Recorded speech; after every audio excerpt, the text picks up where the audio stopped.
Hey everyone, what's up? So recently I bought this Xvive U35C. So it was very interesting for me to observe such kind of a wireless system which is actually cheap. But the important part is like, does it also give the response that I want from it? I do a lot of system work and predominantly in integration. One of the things that I focus a lot is I want to travel light. Before I used to carry a big sound card, a lot of microphones and all this thing, and then eventually now I just feel like I should be traveling light.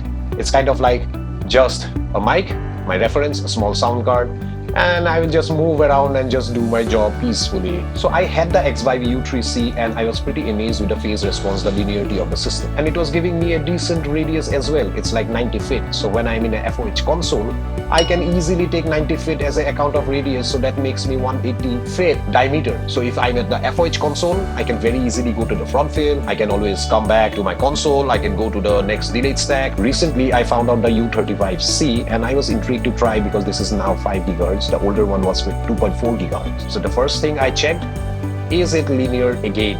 And yes, it is. You can see there is a slight division in the lower and the higher side, but that is okay. So for me, whenever I check a system, it's mainly from that 60 hertz to the 500 hertz, which I want to be very linear.